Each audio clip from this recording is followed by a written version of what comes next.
Hello and welcome to today's webinar, which is on arson investigation techniques, detecting and examining evidence following a fire. To simplify proceedings, guests are muted. Please use the chat box to ask any questions, and all questions will be answered at the end in our live Q&A session. Last summer, you may have seen that we ran a webinar focused on arson and fire scene investigation, and we found that was really well received. We had some great feedback and plenty of questions on the subject to make us think that perhaps we should perform another webinar in this area. So, having set fire to another bag full of evidence, here we are ready to demonstrate once again some of the latest and most effective forensic arson investigation techniques. Arson remains the largest single cause of fire in England and Wales, accounting for almost 50% of all fires attended by fire crews. In 2017-2018, fire crews attended 167,291 fires in England. 80,610 of these were started deliberately, resulting in 161 deaths. In data published by the National Fire Chiefs Council, it was estimated that arson costs the economy a staggering $11 billion annually. The loss of life, paired with the huge economic cost of arson, means that reduction of arson is an important strategic interest for police forces worldwide. Obviously, in order to reduce cases of arson, early intervention must take place to prevent fires from being started. However, not every fire can be prevented, so it's important that when a deliberate fire does occur, we are able to successfully identify and prosecute the perpetrators, and in doing so create a strong future deterrent for other individuals. However, fire scene examiners will be all too aware that investigating cases of arson can be fraught with difficulty. By their very nature, fires are destructive, spreading and consuming evidence as they grow. In fact, many fires are started with the intention of destroying evidence. Furthermore, the actual process of putting out fires with huge quantities of water can further reduce our chances of locating useful evidence. But despite this, valuable evidence can still be retrieved. Upon entering a fire scene, an investigator may typically use a powerful white light to assist the initial search. Using a tool like the Crime Light Auto, the investigator will be able to conduct the search across multiple wavelengths. Then they may even choose to record the entire process and perhaps communicate any images they take back to the incident room via the Auto's Wi-Fi link.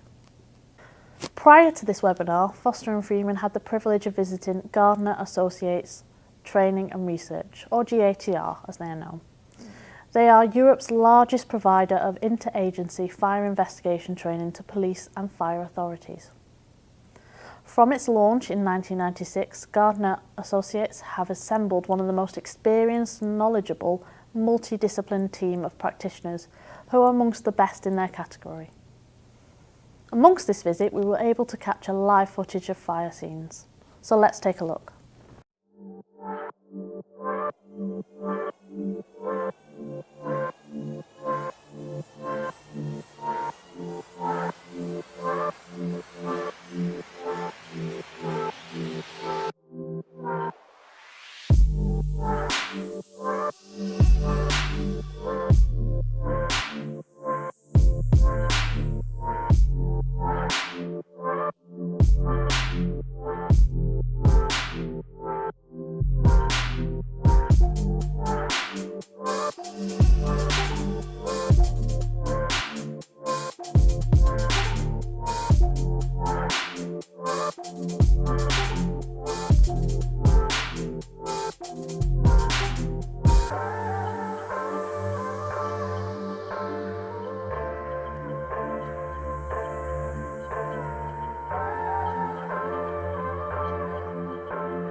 Hello, I'm Mick Conlon. I work for Gardeners Associate Training and Research.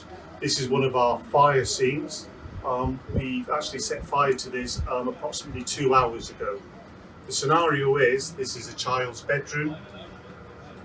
The child has had some issues in the past and is looking for a bit of a cry for help. So what she's done is she started to light just a few small fires to gather attention. But this one she couldn't put out in time, it got out of control. So as you can see from over there by underneath the window is where the fire actually started in a waste paper bin. The fire's obviously then spread up through the curtains have dropped down and onto the shelving and onto all the plastic toys. Due to the contents of the room, as you can see, the fire's then gone up and gone across to the other wall, and then it's affected the other side of the room. Again, the curtains are caught on fire and they have then dropped to the floor, and as a result of that you can start to see all the fire and the smoke around this area as well.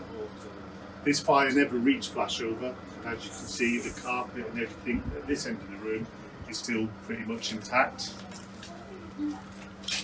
You can also have a look inside the wardrobe just to show what kind of protection is there for these clothes when doors and windows are shut to help the occupants.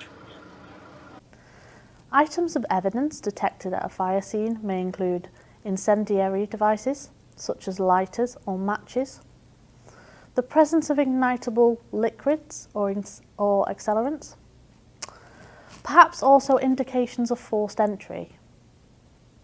There could also be trace evidence, so hairs, fibres, finger marks, blood and other body fluids.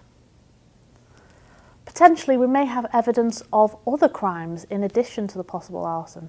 So there may be weapons, there may be human remains, or perhaps maybe even drugs or the remains of a clandestine drug laboratory equipment. Let's start by looking at the items that may have been used to start a fire. Incendiary devices such as lighters or matches. Where there are splashes of petrol or lighter fluid or perhaps another form of liquid accelerant on a suspect's clothing, this could prove to be valuable corroborating evidence. Whilst many common liquid accelerants are clear and practically invisible when soaked into the fabric, we can often use the different wavelengths on a crime light to reveal what the eye cannot see. At the scene, the examiner may use handheld light sources or a device such as the Crime Light Auto to search for accelerants. Back at the lab, a screening tool such as the Crime Light ML Pro could be used to quickly identify traces of accelerant on items or clothing from the suspect.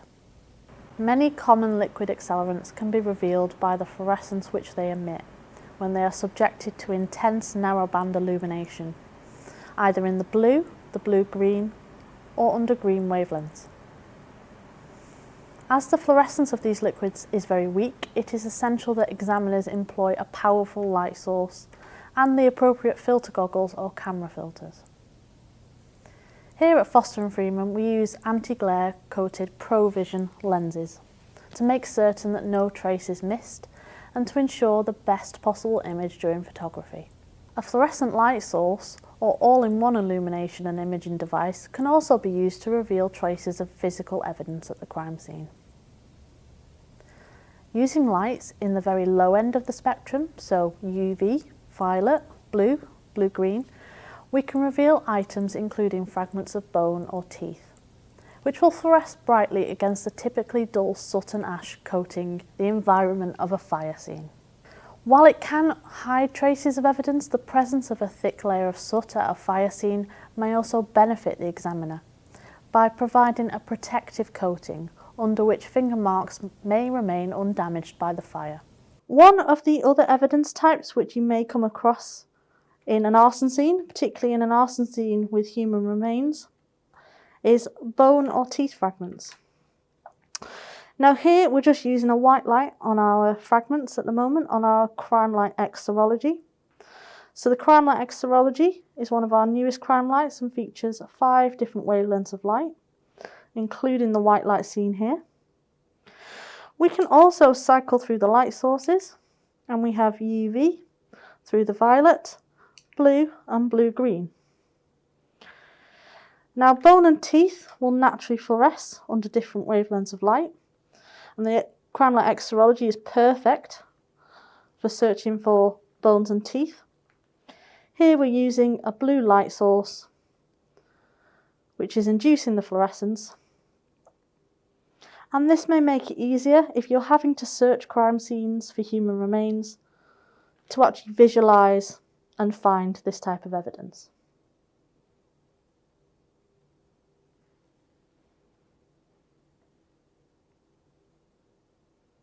The ML Pro is a brand new light source designed for laboratory use. It contains a range of wavelengths of light, from white light, UV, through the visible and into the infrared, so it gives you full spectrum analysis.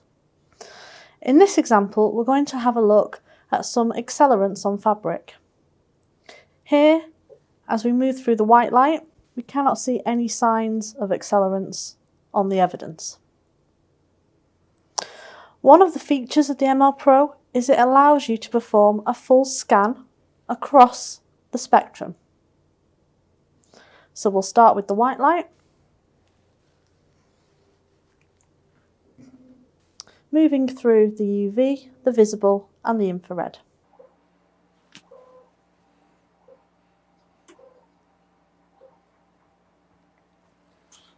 This then leaves us with 8 different images, which we can review and move through using the intuitive touchscreen interface.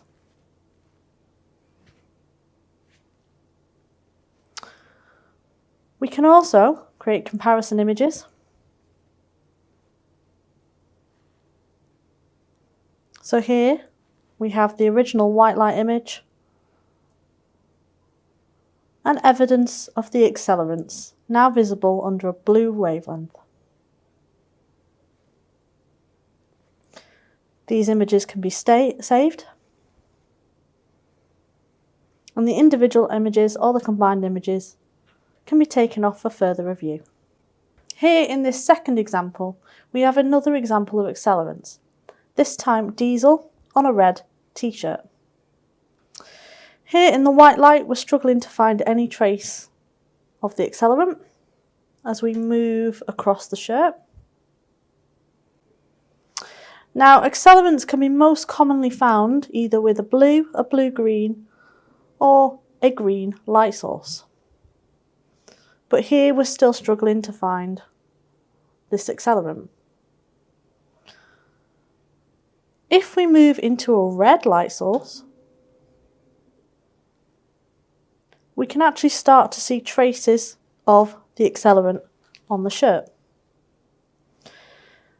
This shows why it's so important to have a range of light sources at your disposal. We can capture an image.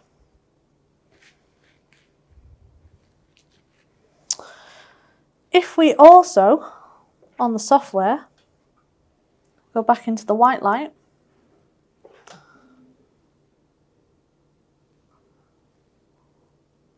we can take a full overview image of the entire shirt.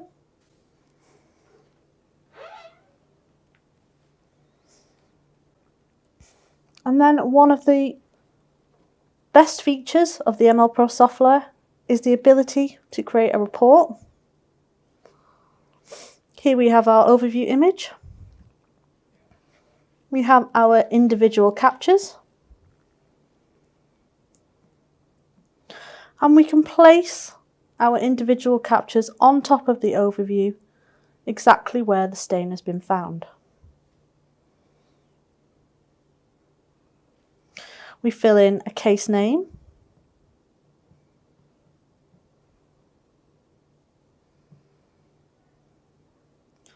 a username, an exhibit name,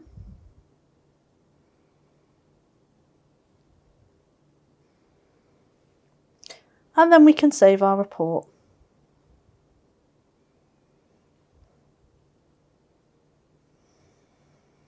This report will feature all of our case details at the top our overview image with our individual sample image. And then at the base, you will have all of your individual sample images, including the lighting and the filter, which have been used to take this image.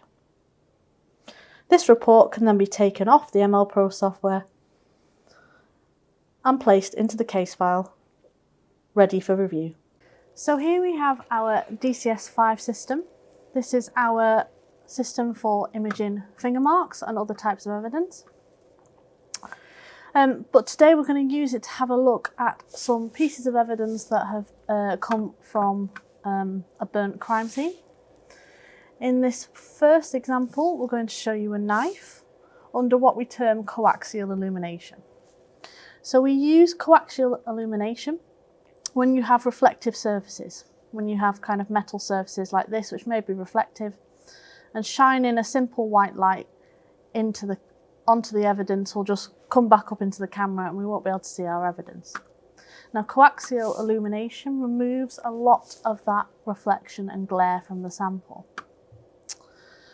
Now here with the sample, we're just going to make some adjustments to our exposure. And we can see here, we have the slight outline of a finger mark on this knife. Now, what we can also do is one of the options is you have full spectrum analysis on the DCS5. So we can use white light, but we can also use a range of colours from the UV through the visible and even into the infrared. Here, I'm actually going to use a process of colour contrast imaging. So I'm actually going to use different colours of light to try and improve the contrast.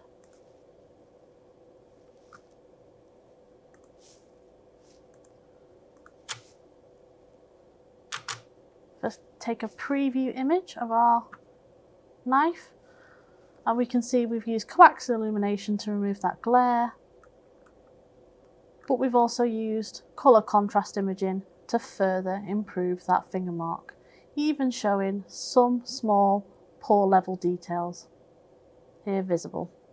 For our second example, we have another piece of metal that has been recovered from the arson scene. And it's important to consider as well the different treatments that can be used for metals in particular. Here at Foster & Freeman, we also have our Recover LFT technology, which allows you to recover finger marks off metals even when they've been subjected to high temperatures, such as those as in an arson scene, or even when it's been submerged in water. Now here with the DCS, I'm actually using a technique called reflective UV. Now, reflective UV works really well with cyanoacrylate marks. It works well sometimes with latent finger marks, but it's also really useful for recover finger marks as well. Now here simply, we're just using a special lens, a special bandpass filter, and a Crime Light 82S UV light source. And here we can see on top of this piece of metal, we can actually start to see a partial finger mark. Now with reflective UV, it's important to get the right angle and the right intensity of light. Once we're happy with the image, we take a preview, and then we can start to see our partial finger mark which has developed. For the final object that we're going to look at, we're going to have a look at actually a glass bottle that's been recovered from this arson scene. And at the base of the bottle, we can actually start to see a finger mark developing.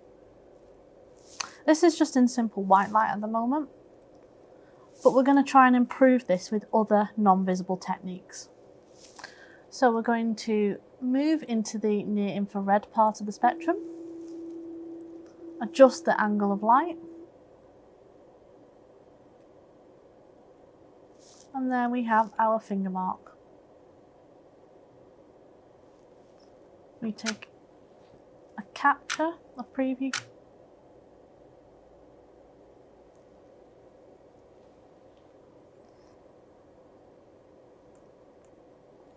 And there is our partial finger mark on the base of this glass bottle. In cases where finger marks have not been protected by soot or ash, there is still a good chance of revealing identifiable prints by returning metal-based evidence to the laboratory for treatment using the recover technique.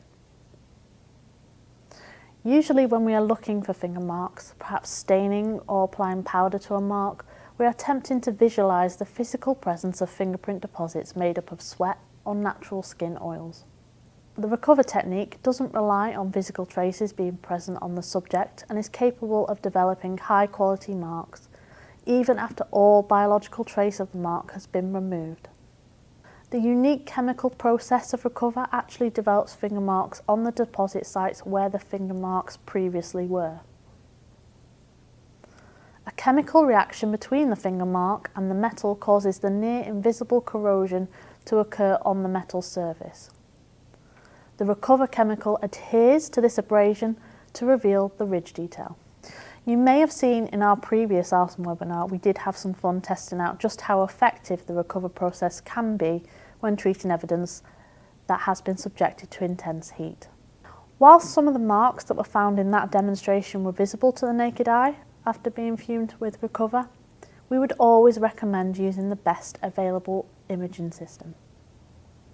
In cases where marks are only faintly visible or perhaps not visible at all, the DCS5 finger mark workstation with its associated lighting attachments is capable of revealing finger marks of incredible quality, making it quite possibly the most important single piece of equipment in the fingerprint examiner's arsenal. But also the same rules apply when examining and photographing finger marks at the scene. And for this very reason, we've come up with the CrimeLight Auto, a powerful handheld device capable of capturing laboratory quality images, but directly at the crime scene. Most recently, we have added to this CrimeLight Auto system a coaxial illumination attachment. This is actually patented technology which is unique to Foster and Freeman. And this can help to further improve the quality of images of latent marks, something that would be of huge benefit to anyone photographing marks that have been protected by a layer of soot or ash. So as you have seen today, using a combination of CrimeLight forensic light sources to detect hidden evidence and the recover system to reveal impossible finger marks, we can actually go a long way towards discovering the cause of a fire, perhaps through the detection of accelerants, but we may even be able to identify the person responsible for starting the fire through the detection of their finger marks at the scene. In either case, the use of modern forensic technology is essential. So thank you for watching. If you have any questions, please do let us know now.